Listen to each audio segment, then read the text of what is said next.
meeting.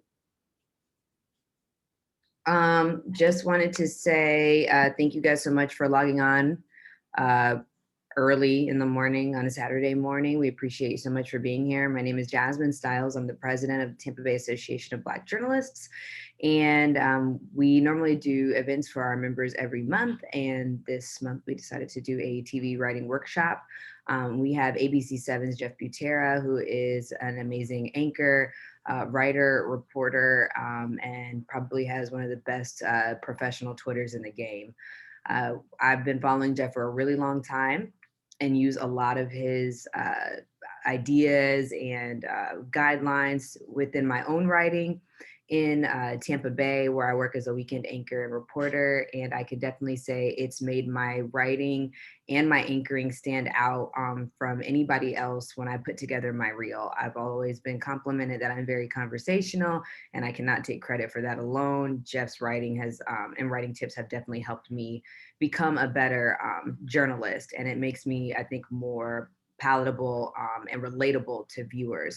So we thought Jeff would be an amazing speaker and teacher for us. We have him for 45 minutes. We're going to ask that you hold your questions to the end so that Jeff can get through his entire presentation. I will be his technical director. As you know, I'm on air, not on the backside. So if I mess up or if it takes a while or I'm bumbling, don't kill me. So I'm going to do my best. So without further ado, I want to welcome Jeff to the virtual stage, and he can kick off his class. Hey, everybody. Thanks for having me today. I'm really excited about this. And thank you to Jasmine for inviting me and the nice introduction. I wanted to start with a tease because I'm a good TV person and I know how important a tease is. So my tease is this. If you take away just 4 things from my presentation today, I guarantee that you will be a better writer starting on Monday. They are really not difficult things to adopt, and those 4 things can make you a better writer. So along the way, we'll talk about those 4 things. But what I kind of like to start out with when I do presentations like this is just talk about sort of my philosophy and why I think the Like Yout Talk method matters, why it's important, because a lot of people don't think it's important. I don't have to tell everyone this, but our business has changed dramatically over the last 30 years or so, and we are doing tons of more newscasts than we were 30 years ago, which means we're lucky if we get TV on the air. We are all creating so much content and we are writing so fast that a lot of people look at it and say, why would you spend extra time worrying about your writing? You've just got to get things on television. My challenge to you is that it absolutely matters. And Jasmine said something really important, which was my work stands out because I care about the writing, because I'm conversational. I think that's the most important thing and why this matters so much. You will stand out if you can write conversationally, quite frankly, because a lot of people in this business don't. So your writing is going to shine and you'll make a connection with the viewer that they're not making. Viewer may not really understand why it is they're making the connection with you, but it's in the writing. That's why this is worth the time, in my opinion. I go through 3 different reasons of kind of why it matters to really drive home the whole point. The first one is conversational writing means that you are speaking the language of the viewer, which is no small thing. Because if you watch a lot of local news, some of the things that you're going to hear are false present tense, for example, permeates local news. A man murders his wife. People will say that as though that the man is killing his wife in the instant that you're saying that, which is silliness. It obviously happened in the past, but for some reason, we're trying to convince the viewer that it happened right then in that moment, I guess because of some sort of false sense of urgency. Or this thing that you'll see constantly on network news nowadays, where they take the linking verb out and they'll put ing on the end of verbs. So you'll hear the president announcing he wants to raise taxes, the governor saying he wants to run for re-election, the mayor telling everyone something has to change in this city. I really don't understand why people are doing this. I know that they think it adds some sort of urgency and immediacy to what they're talking about, but to me, it just makes you sound like an alien. And it goes back to what I was talking about speaking the language of the viewer. I find that a respectful thing to speak someone's language. I think it's disrespectful to force somebody that you're trying to get to watch your channel to learn a TV news language just to try to get information about their community. Like they have to adopt this language we've decided. So number one, conversational writing means you're speaking their language. Number two, delivering the news should feel like a conversation with the viewer. You can't see the person at home beyond the camera, but they're there, and you should actually imagine them being there. And if you do that, you'll be a better writer because you're just talking to someone. Oftentimes when I watch local news, it feels more like an anchor has ascended a mountain and is standing atop a mountain, is delivering the news for all of the townspeople to hear, and they're below the mountain and they can listen if they want to, but the anchor's not really talking to them. He's just sort of shouting aloud. To me, that's a very ineffective way to communicate news to people who are watching you. Instead, if it feels like you and I are just sitting here having a chat, that person at home is going to connect to you. They're going to like you. They're going to feel like, oh, this person is talking to me and trying to help me understand what's happening in my community. And they're going to be drawn to you. So that's the second reason why I think this matters. The third one is this, and it's kind of how I get in some of the stragglers who don't necessarily buy into the idea that writing makes a huge amount of difference. The third reason that I think it all matters is it also improves your delivery, makes you better on air. I can't tell you how many times I have seen people who could be very good on the air, struggling and slogging their way through their delivery, not realizing that the problem is not their voice and it's not their on-camera presence, it's the writing. They're trying to read long, run-on sentences that are not conversational and are very difficult to read, and they can't even figure out a way to breathe because they're so long. And all you have to do is correct the writing, and all of a sudden you've got an A+ anchor right there. So that's the third reason that it matters. Even if you don't buy into the idea that the writing can make a difference, it's going to make you a better on-air deliverer of the news.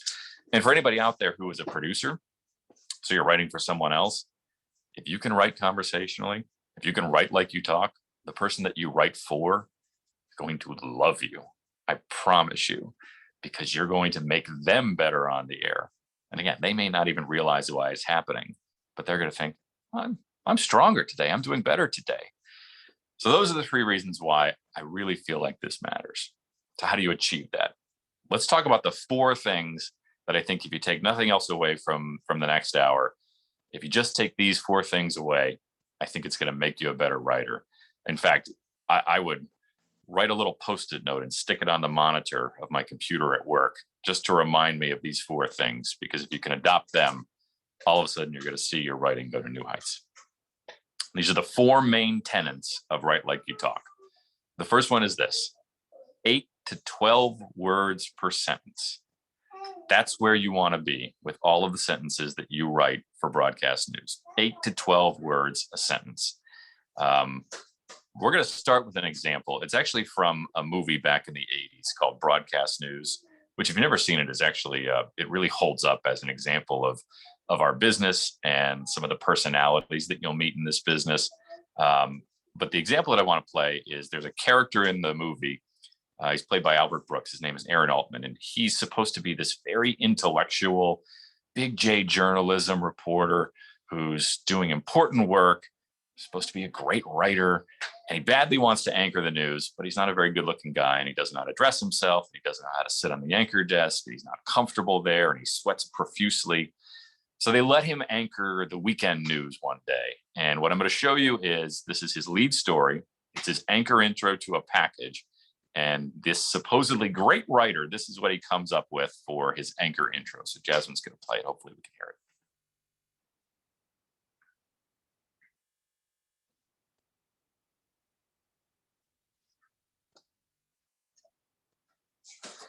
Can everyone see? Yep.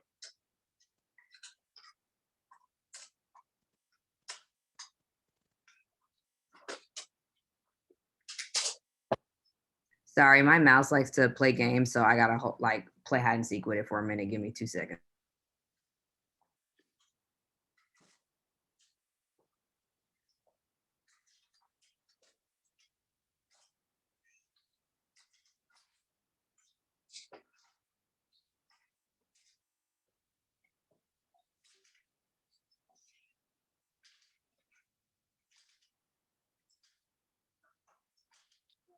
Jasmine, the audio is not playing.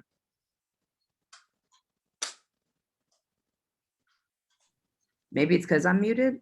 Let me see if that helped. In London. Can you hear There you now? Okay, we're going to start that over. The British Foreign Secretary today pounced on what he termed the nest of professional spies and amateur traders who were turning NATO headquarters into an instrument whose only true function is folly. We begin our coverage with Edward Town in London. Okay, perfect. Foreign Secretary used the annual meeting. Okay. So this great writer they portray him as, this is his anchor intro to the story.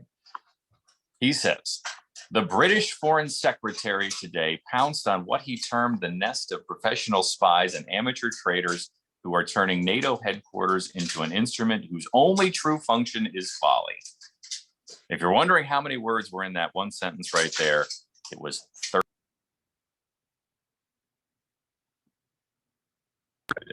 Okay, 32 words in that one sentence right there. If you were trying to understand that as a viewer, it would be impossible. If you're trying to read that as the anchor of the newscast, it would be extremely difficult. Simply breathing while trying to read a sentence that long would be problematic. That's why you want to aim for 8 to 12 words. The best sentences tend to be 8 to 12 words. For example, that one sentence I just read right there, that was 10 words. That's where humans tend to be most comfortable when they talk. That sentence right there was 12 words. So again, aim for 8 to 12 words when you're writing for broadcast.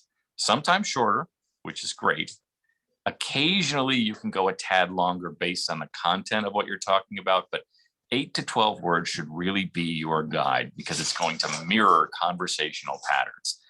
And if you write a sentence that's longer than that, you should use that as a red flag that maybe you may want to rework your sentence because you want to aim for that 8 to 12 words. Second tenet, one sentence, one thought. If you're going to go for 8 to 12 words in one sentence, if you apply this second tenet, which is one sentence, one thought, that's how you're going to get there.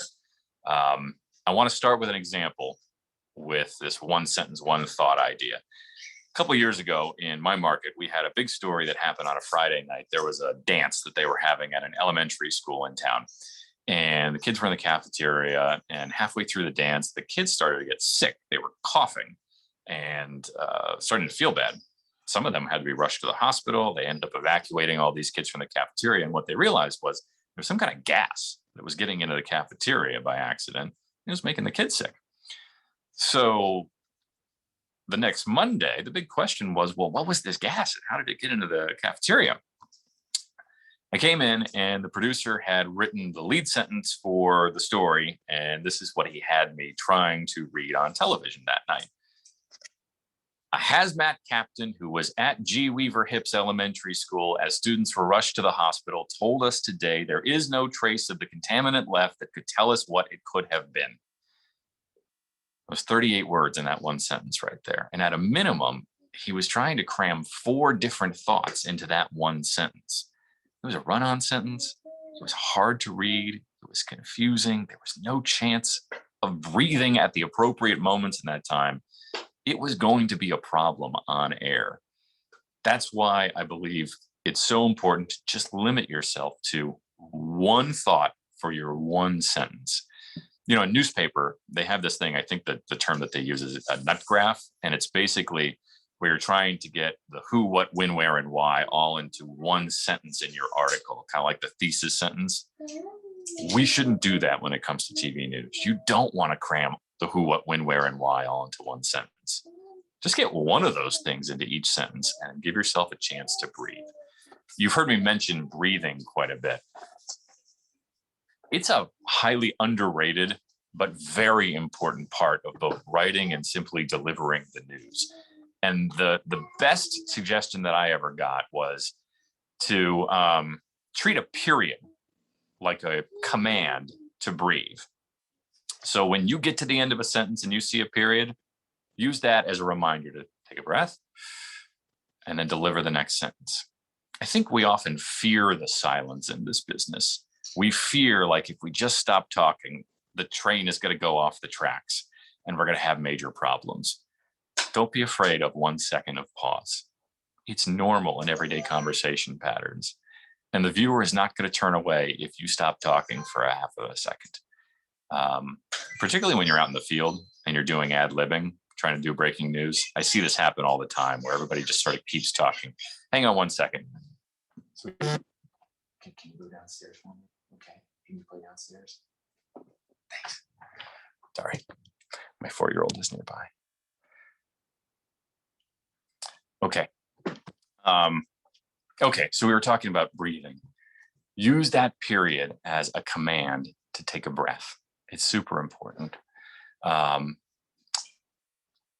Okay. We were talking about 1 sentence, 1 thought. I did an example of how to do that story that I was talking about, G. Weaver Hips Elementary School and this dance and the contaminant, as a different example of how to do it. This is what I came up with instead of the 38-word sentence that we had. A hazmat captain says they may never know why students got rushed to the hospital Friday. Take a breath. He said today there's no trace of any contaminant left at G. Weaver Hips Elementary. Take a breath. So there's no evidence of what made them sick. Take a breath. Give yourself an opportunity to be a great deliverer of the news. Say your 1 sentence, 1 thought, take a breath.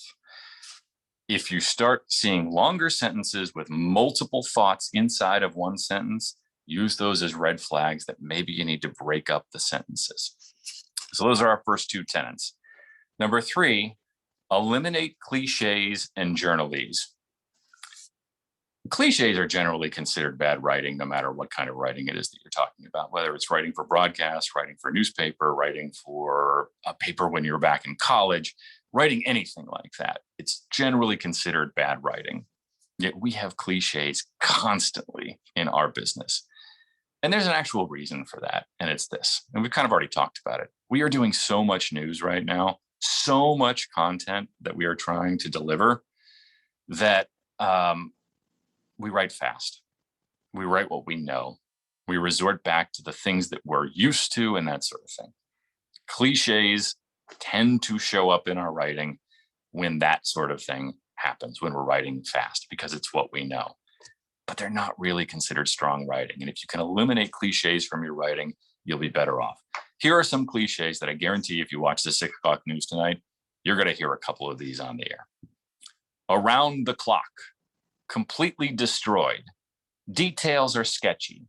Fighting for life. Gearing up. Just around the corner. Makeshift memorial. On the run. Out of the woods. Sigh of relief. Up in arms. Just a couple examples of cliches that you hear constantly on local news.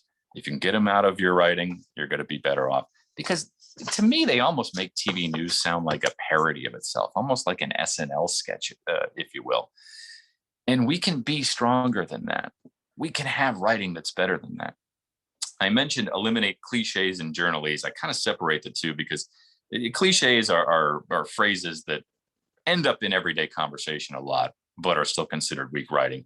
Journalese is more like these words and phrases that we only use in TV news, that the normal everyday population isn't using, but we use constantly. And again, it goes back to we're forcing the viewer to adopt our language. Here are some examples of journalese. Breaks their silence. We literally had that one on a chyron in my market this week. We had an awful situation where 2 teenagers were plotting to shoot up a school for real. And one of the teachers figured out what was going on because somebody was talking about it. And she had the sense to go talk to the law enforcement in town and say, I think this is going on. They investigated and found out these kids had a real plan to do this. So a couple days after this thing gets foiled, she does an interview. She's willing to answer some questions. And we described it as she breaks her silence. Unless she took a vow of silence, she's not breaking her silence. She just agreed to do an interview for the first time. She agreed to answer some questions. But for some reason, we portray it as breaks their silence. It's an example of journalese, that you're better off just getting out of your vernacular. Another one we hear all the time is lucky to be alive.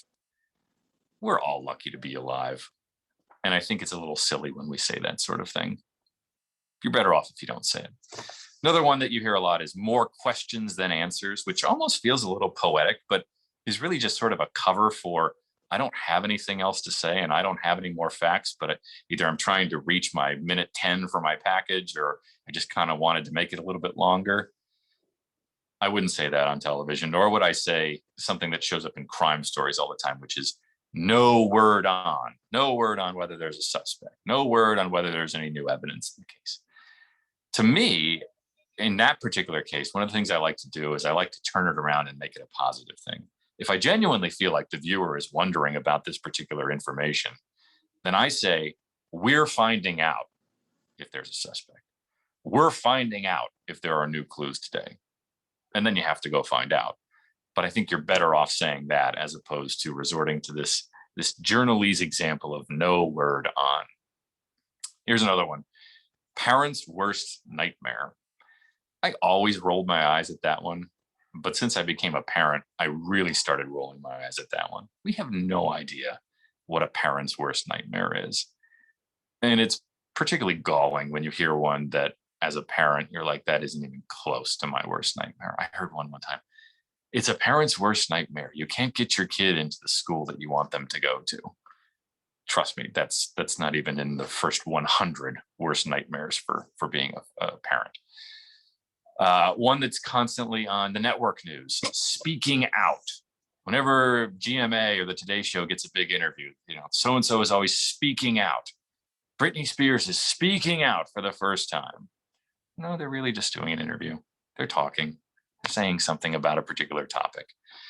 These examples of journalese, again, you are better off if you take them out of your copy and strive for something that's more conversational, more natural, more creative and new than a cliche.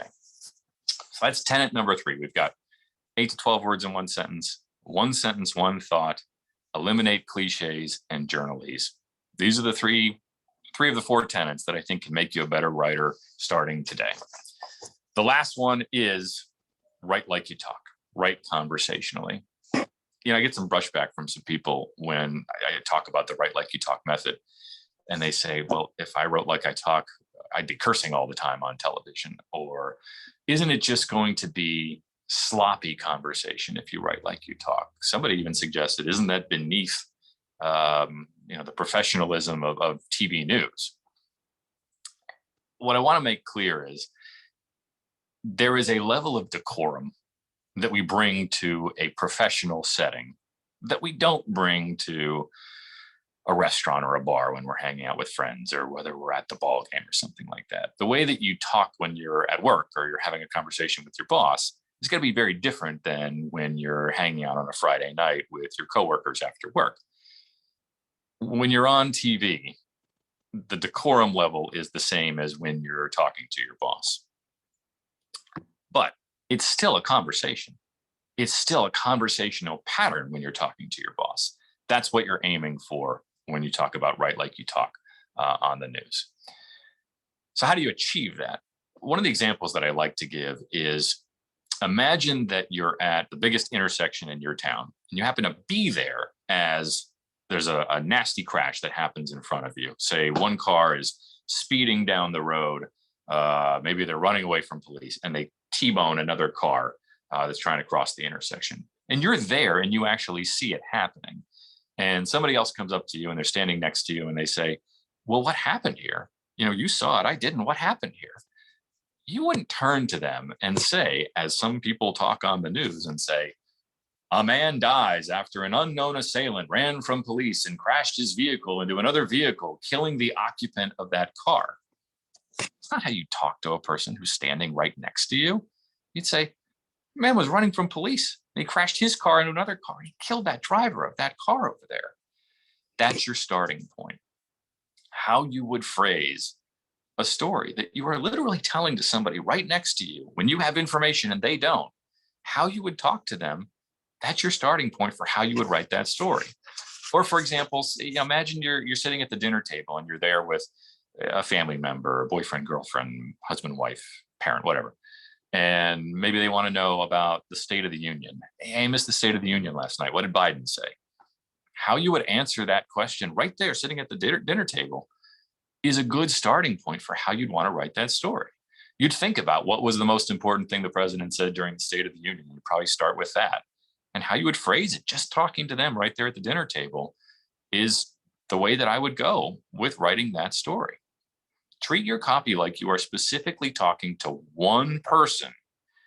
So again, you can't see them beyond the camera, but imagine them being there. And if you're just talking to that one person, oof, you're going to make a great connection with that viewer at home who's going to think, this person's talking right to me. They're having a conversation with me. I like that. Another really important thing with Write Like You Talk is we've talked about, yes, there's a level of decorum that you're bringing to the conversation. But instead, you don't want to be down here with slang and making it feel like you're at a bar. But you also don't want to be up here with trying to make it sound too smart and too formal, because that's not the way we talk in conversation either. A lot of times you want to make a distinction between what is too formal and the informal, and go with the informal because that's conversational. So let's play a little game, if you will. I'm going to give you an example of some formal words and phrases, and I want you to think of what's a better alternative that's more informal and appropriate for conversational writing. Okay, formal, automobile, vehicle. Hopefully you're thinking car. Formal, blaze. Informal, fire. This one's a really good example too. I got some good advice when I went to an anchoring seminar that my company sent me to.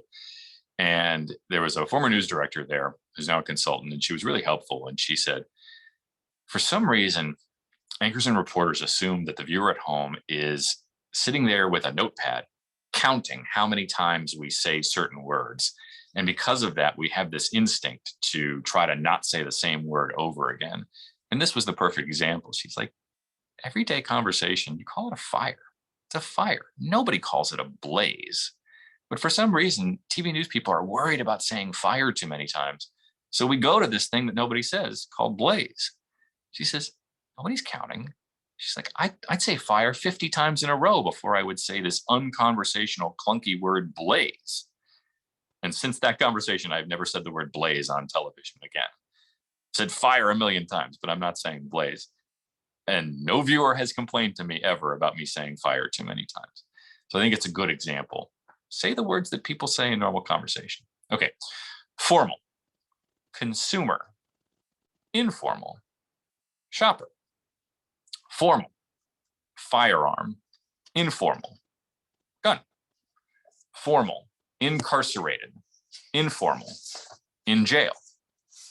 Formal, male, female, informal, man, woman. And last one, which is kind of my all-time favorite, formal, motorist, informal, driver. That one always stuns me that it ends up in TV news, because when I was 15 years old, I wasn't, just couldn't wait to be 16 so I could be a motorist out on the road. I just wanted to drive. But for some reason, motorist ends up in our copy all the time. I would imagine that felt like a very easy exercise, because the answer seems like common sense. The key is to make sure you're just taking that extra second to think, is this really the most conversational way to say this? Or is this too formal for my copy? And should I find a more informal choice? You'll find the answer pretty easy. You just got to take that extra time to get there. Okay, so we're going to try to do another example with some videos. I created a story for this. This is not a real story, but I made it up. We're going to show you two examples of the same story. I had my buddy at work, one of our weekend anchors, read this. The first one is going to be with more formal language. The second one is going to be with more informal language. But what I think it really demonstrates is you'll see a lot of things. One, it's going to be easier for you to understand the second one than the first one.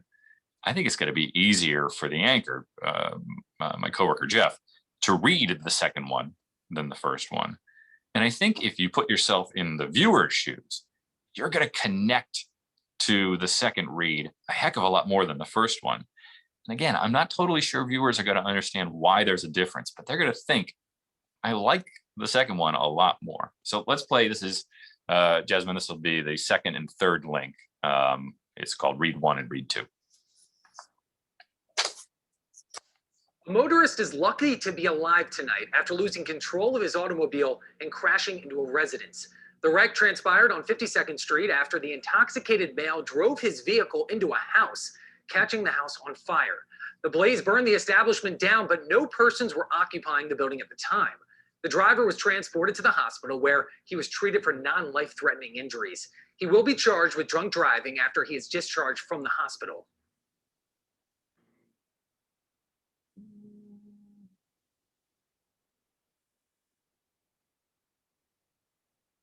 A driver is really lucky he survived a crash tonight. Cops say he was driving drunk on 52nd Street when he lost control. He plowed into a house, which then caught on fire. The fire burned the house down, but no one was inside. The driver went to the hospital. Doctors think he's going to make it, but he'll be arrested when he gets out. So hopefully that gave you a sense of just kind of the differences and the things that you can achieve by going for more informal language. Like I said, I feel like that was probably easier for Jeff to read on the anchor desk. And I'm imagining it was easier for the viewer to both understand and also connect to. So you can make a real difference if you just take that extra time. Another thing that's super important when it comes to Write Like You Talk is we do a lot of stories about crime and police in our business. You want to get cop speak out of your copy. Law enforcement has a way of speaking. And, if we have journalese, they have cop speak. I'm not totally sure why they speak that way, but I'm sure they have their reasons for doing it. But what I think is important to get across is we are under no obligation to adopt the vocabulary that police departments across the country are using when they're trying to explain what's going on and what they're doing. We have every obligation to make sure that the facts stay the same, but we have no obligation to use the same language that they do. And the key is understanding, who do you work for? We're working for the viewer at home. Those are our customers. We're not working for the police department. So you are serving the viewer at home. If you get that cop speak out of your copy and translate it into human speak, if you will. So we're going to do 2 more videos. The first one was a made-up story that I came up with. The second one is an actual story that ran on a local newscast that I found out in Wyoming. So this is verbatim the story that they put on the air. And then the second one, I took that story and I kind of rewrote it, getting rid of a lot of the cop speak. And I think it's another good example of how you can really strengthen your writing and improve your service to the viewer by getting that cop speak out. So this is going to be Jasmine links 4 and 5.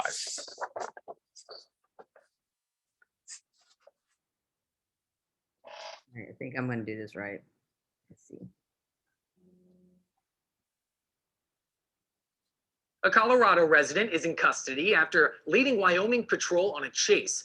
The pursuit started north of Casper on Interstate 25. A man was stopped after driving around a road-closed gate. Troopers say Randy Duran fled from the trooper after failing to produce an ID. During the pursuit, a trooper attempted to perform a tactical vehicle intervention maneuver to bring the pursuit to an end. WHP says the man then drove his vehicle into the trooper's car until he could get away. The man was eventually stopped by spike strips and then took off on foot. Duran is facing a handful of charges in Wyoming and also had an active warrant out for his arrest in Colorado.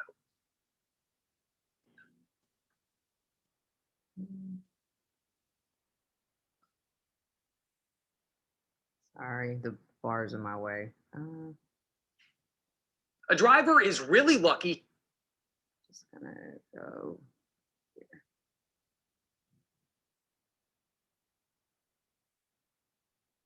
Wyoming police say a Colorado man is in custody after leaving him on a high-speed chase. They pulled over Randy Duran on I-25 north of Casper. He had darted around a gate saying the road was closed. Duran didn't have a driver's license and bolted when the trooper asked for one. During the chase, troopers tried to ram Duran's car. When that didn't work, they used spike strips to stop him.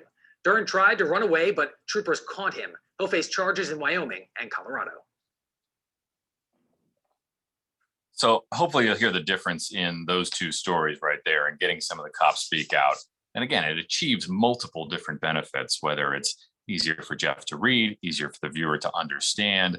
And again, that connection that the viewer is making with you. One of the reasons that I like that example there is a specific phrase that was used in the first story that is a perfect example of cop speak that does a disservice to our viewer if you're not taking the extra step to translate it. And that was tactical vehicle intervention maneuver, which when I first heard it, I had no idea what that meant. And a lot of times you're kind of guessing about what your audience, your viewers know. I had to imagine that probably 90 to 95% of the people at home wouldn't understand what that was either. What you find out when you Google it is simply that it means that they kind of like they ram and sort of spin out the person that they're chasing and try to hopefully stop the car that way. But if all you go with is tactical vehicle intervention maneuver, the person at home is not going to get it. So it's worth that extra step to Google it yourself or call up the police department and say, you're saying this thing, but I don't know what that is. What is that? And then translating it, get that cop speak out, translate it into human speak and serve your viewer that way. There's real value in that. Okay, so let's go through some examples of cop speak and then how we simply make the translation into human speak. One of the most popular ones that I guarantee you will see all the time, fled on foot. Fled on foot should never be in a TV news story. They just ran away. Another one that's very common. You'll see wooded area. The suspect was in a wooded area. They were just in the woods. Foul play. I don't like the phrase foul play for multiple reasons. One, it's cop speak. And then I get leery about the suggestion that violence is play at all. So I just say violence. Cop speak, altercation. You'll see that on a lot of news releases. It's a fight. It's an argument. Apprehended. We apprehended the suspect on Main Street. They caught him. If you're covering a car wreck, someone was ejected from the vehicle. They got thrown out. They got thrown from the vehicle. Exited. How about got out? Left. Located. Found. Residence. It's a house. It's an apartment. Again, a lot of times it's a very common sense, easy change. It's just about taking that extra second to think, is that how I'd really say that if I was having a conversation standing right next to somebody who wanted to know what I know? No, probably not. Let me translate that into normal conversation. And that's going to help you achieve Write Like You Talk. It's going to help you achieve that conversational style. It's going to help make you a better writer and stand out, as Jasmine was talking about when we first started talking about this today. You will stand out. So again, the 4 things that I hope you can take away today: 8 to 12 words in one sentence, 1 sentence, 1 thought, eliminate cliches and journalese, and adopt this idea of write like you talk and thinking about, how would I say this if I was just having a conversation with one person who is standing right there with me, who wants to know what I know? So that's basically the presentation that I like to do with just the basics. I've got the book right here. I think my virtual background is kind of blurring it, but this is Write Like You Talk. It goes into a lot of other things: lead sentences, active, passive, writing to video, writing packages, things like that. If you're interested in the book, it's available at writelikeYouTalk.com. And if you want to find me on Twitter, I'm at writelike_you talk. I couldn't fit in YOU. I ran out of characters, so I'm Write Like You Talk there. And we talk there a lot about just different ways to try to better serve the viewer and effectively communicate with them. And I always enjoy talking about this. I think it's important to our industry. This is the product that we're selling to the customer at home. And the better you can communicate with them and inform them, the better off you are in terms of delivering. So that's my thought. If anyone has questions, I've got a couple minutes to do that. Feel free. Hey, Jeff. Oh, there you go. Hey, Josh. Hey, Josh. Josh Berrien, sports anchor here in Lexington, Kentucky. I came in here just a little bit late, but you said something in the beginning. You were talking about speaking the language of the viewer, conversational writing. There was a second point there before you talked about it improves your delivery on air. What was that second point? I was talking about the three reasons why I think it matters. And the first one is you want to speak their language, respect the viewer. The second one was delivering the news should feel like a conversation with the viewer. And the metaphor that I used was, to me, a lot of news and sports, quite frankly, feels like the anchor has gone up on this mountain to speak aloud and someone can listen in, but it doesn't feel like the person delivering the news is talking to the people that they're trying to talk to. It's almost like they're talking aloud to be heard. I think you're better off if you're envisioning in your head that one-on-one conversation with the viewer at home. Thank you. Hey there, Jeff. My name is Stefan. I'm an anchor here in Louisville, Kentucky. I appreciate the presentation. A lot of things that I kind of want to bang my head on the keyboard about. It's like someone heard me. And as I try to improve upon my writing every day, and also I bought the book from you, I'm going to keep digging into that. I wonder, because I feel like it's something we don't talk about as anchors, is how much time you prepare before the newscast, right? In your writing. So I have kind of my way of doing things. I know when the topical is going to be, and as soon as the topical is done, I'm going to go dive into the show. A block may not be ready, so I'll start from the bottom, work my way up to do whatever. That usually leaves me about 45 minutes or so. I usually try to compact the time so I can keep moving. I just wonder if you could give insight into how you prepare and what you suggest, especially as all of us are going to take what you've told us to try to apply it, which will probably take a little bit more time. And hopefully we be ready for the show with all of our reads read in a proper way. Sure. A couple points that I would say is, one, when I first started anchoring, we were doing a lot of news. We had a 5 o'clock hour and a 6 and a 7 and an 11 o'clock. And my impulse was to basically rewrite everything because I was comfortable with my own writing and I was really struggling adapting to everybody else. But I just didn't have the time to do it because it was just too much stuff to do. So one of the things that really helped was just saying, okay, what's the most important thing? What are the most important changes that I can make to the copy that it's going to make me more comfortable on the air? And a lot of times it's the 4 things that I just talked about. I want to narrow my sentences down because one of the mistakes that young people in the business make is they write really long sentences. And that's, at least for me, and I think for a lot of anchors, that's a big problem area in terms of delivery, is long run-on sentences. So I shrink sentences down. I just try to be as narrow as I can. And then I get the cliches out and I just try to improve on conversational style as much as I can. I definitely think there is tremendous value in reading every story, if possible, before you go on the air. There are people with confidence and perhaps ego in our business that think that they can read whatever comes up and they can read it blind and they can just nail it no matter what. I just don't see it. I really don't. I want an understanding of my copy ahead of time. I want to have interpreted the copy ahead of time, because if I'm trying to interpret it on the fly, I don't think I'm going to be able to do it. I just don't think I'm going to get the tone right. So I think there's great value in that. I think there's also value in making sure you communicate with your producers what you value as an anchor. And hopefully they can adopt that. You're better off in the long run if you can teach them what you're hoping for than just changing to what you want every single time.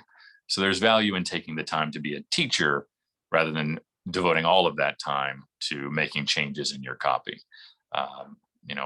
In the long run, there's going to be value in that. But I do think there is great value in preparation. And I wish more people in our business took the time to do. I see a lot of wasted time doing other things, at least inside of my own shop, than pre-reading stories. See it on the air, and I just wonder how many viewers are seeing it too. Well, I thank you for that question. I think we're all passing the collection plate around on that statement alone. I do have a follow-up just to the last thing you said about producers. I'm not necessarily in a shop where there are necessarily younger producers, people who've been here for some time and they have bad habits, that even I recognize, but you try to respect a producer because they are spending all day to put the show together, and you obviously don't want to disrespect their work. And I think that they respect me enough, at least in my case, where if I change something, they know I'm not going to change the integrity of the story, but I'm going to say it how I want to say it. But how do you even have that conversation without coming off as condescending because of the air of anchor, talking down to producer, or just that feeling, even if that's not your intention? Well, it's a tricky conversation to have. And it's always important to remember that what we're talking about here is, for the most part, subjective. There are some objective parts of this when it comes to grammar and things like that. But a lot of this is subjective in a decision about how you're going to try to write for television. And there are people in this business who have adopted, the way things are done at the network, for example, with some of the choices that they're making with the verbs that I mentioned earlier, and they swear by it. And you may run into a situation, particularly maybe if it's a manager at your shop that believes this is how we should be talking. And they're going to have concerns about you saying, no, I think we need to be talking more conversationally. This is how I want to write. In terms of trying to get your vision across, I think you just explain it and explain why you think there's value in it. At the end of the day, it's your voice and it's your face that's on television. I'm not comfortable going on television and attaching my face and my voice to something that I don't believe serves the viewer at home. I mean, ultimately, that's the trump card in all of this, is that it's you who has to deliver it. But yes, you want to have a conversation with the producer about, here's why. Let's really talk about this. Because I think it's pretty compelling to say you should have a conversation with the viewer, because if you do, you're going to connect to them. And if they connect to you, they're going to come back tomorrow. That's going to increase our ratings. And in addition to serving the viewer with information, getting ratings is what we're here for. I mean, that's the two goals: information and get eyeballs. So I think it's a compelling case. Thanks, Jeff. Sure. Any other questions for Jeff?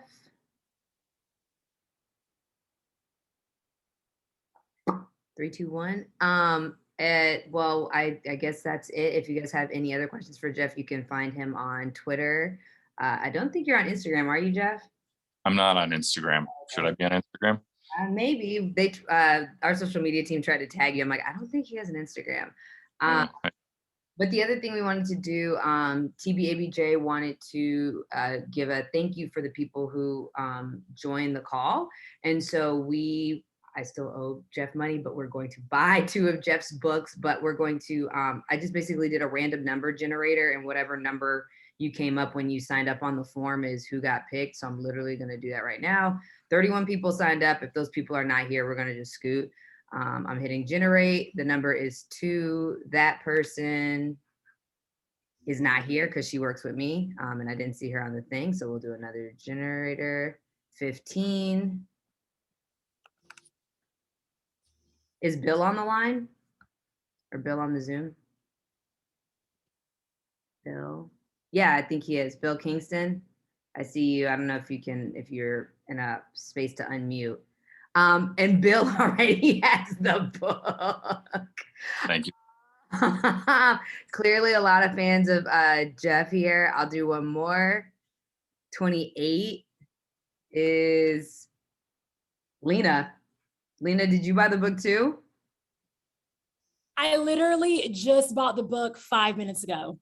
I just clicked PayPal and went through the process. So go ahead and bless somebody else, but I literally just bought the book at $11.49. You guys are last one was 31, a last minute entry. Ashley Moss, are you still here? And if you haven't bought the book, TBABJ will buy the book for you. I actually have the book too. Oh my God. It's great. I'm glad everybody has the book. Jeff, you are just raking in the dough here. I think I already did 15. Yeah, it's Bill. I'll try like a couple more to see what happens. This has never happened before.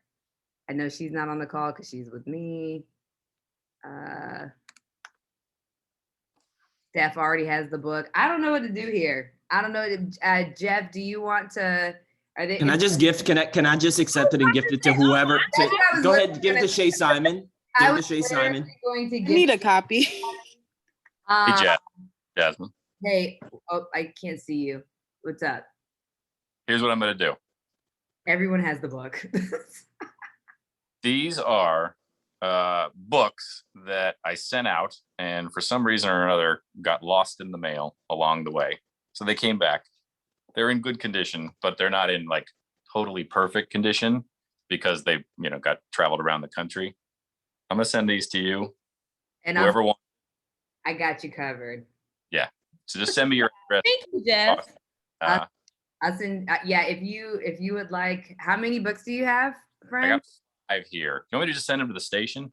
Yeah, you can send them to the station. I get them. Okay. I get them every weekend. So okay. I'll just send them to the station, and then anybody who wants a copy that doesn't have it, you get it to them.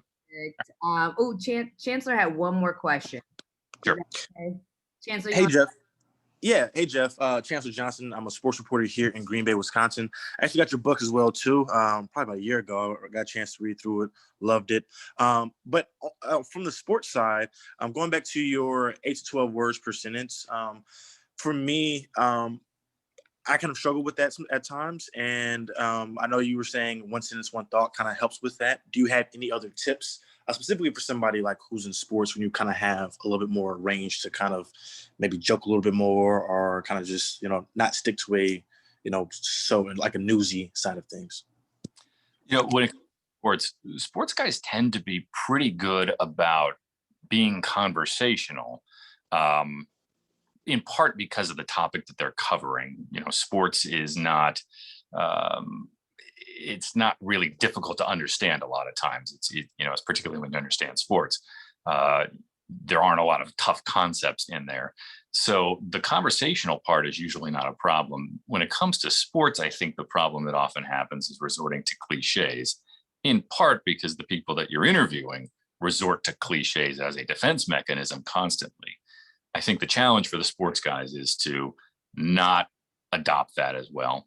You don't have to tell everyone that the team is taking it one game at a time and, they're just doing their, whatever, the cliches that you hear in the interviews. So I think getting those things out of your copy is more of a challenge for sports guys who tend to be pretty good when it comes to achieving that conversational style. Gotcha. Thanks. I have one question. Sorry. You spoke about preparation and using your time wisely. A lot of the times we have to be kind of experts super quick. How do you recommend still being conversational in topics that you just got introduced to yourself? It's a great question. One of the things that I've always preached is the idea that the more complex the story is, the more simple I want my writing to be. When I'm working on a story that's very easy to understand, that's when I feel like I can try to make my storytelling style more creative, and I can do more things with the elements that I have, because I know no matter how creative I get, the viewer is still going to get it. But if I'm trying to work on a story that is clearly in my head difficult to understand, if I'm really struggling to grasp it and I'm really having to study it to make sure that I understand what's going on, then I want my writing to be as simple as possible. Here's the situation. Here are the hurdles to it. Here's how they're going to deal with it. And I just want to, I'm almost kind of creating a very simple outline to what it is that I'm trying to do. So it's almost an inverse relationship. The more complex the story, the more simple the writing you want to apply. Thank you, Jeff. And one more question I had is active stand-ups is something that is really pushed in our industry a lot. How do you recommend going about that when you're new to the industry and still being creative, but keeping it simple? Sure. One of the things that I think is important to do is when you're doing your stand-up, you're likely doing your stand-up before you've written the entirety of the package. So what I always used to do when I was out in the field reporting was I would at least have an outline in my head of how am I going to tell this story? What's the beginning? The beginning is super important with a package. And what's the end? Because the end is super important in the package. And then what are the points that I'm going to get across during this package and in what order? And then I built into it, okay, if this is where I'm starting and this is where I'm ending, somewhere in the middle, which is a good place for a stand-up, I want to be here in my story. So how can this stand-up aid in that part of the story and fit in there? And then I'd make sure that when I was writing the rest of the story that I wrote so that the stand-up fit in there. Because the last thing that you want to have is a stand-up that just feels like, okay, we're driving along on a road and everything's going just fine. And then all of a sudden, poof, we're way up here with this stand-up and then we're back on this road right here. You want it to flow correctly. And it's tough when you're writing, part 3 of a 5-part story when you're out in the field, and then you write parts 1, 2, 4, and 5 later. So taking the extra time when you're in the field to at least outline what you want to do, know where you're going to be in your story, and get a stand-up that fits is super important. And yes, creativity when it comes to stand-up is incredibly important too. You want to have a reason for being on camera. And there's great value in stand-ups. People like seeing the person who's telling them the story. But if you can make it motivated, then all the better. Thank you. All right, I think that's going to wrap things up for us. Again, Jeff, so appreciate you for taking the time out and basically giving us the condensed version of your book. Shout out to everyone who bought it. We appreciate you. If, like I said, Jeff is going to send me, I think, 5 books. I've got 3 people who decided to lay claim to them. So if there's anyone else who wants one, shoot me a DM on Twitter or an email, and I'll make sure I send you the book so that you can have it for your collection. This will be, this was recorded, so we'll put it on the TBABJ YouTube, and we'll tweet out the link so that you can revisit it at any time. But again, thank you guys so much for taking the time out on a Saturday to be a part of this TBABJ event. Again, Jeff, we are super duper indebted, and hopefully next time we do this, we'll bring you in person once the pandemic subsides. Hopefully we'll. Sounds great. Thanks for having me. Appreciate it. Yeah, no. Thank you, Jeff. Guys, have a great Saturday, and we'll see you soon.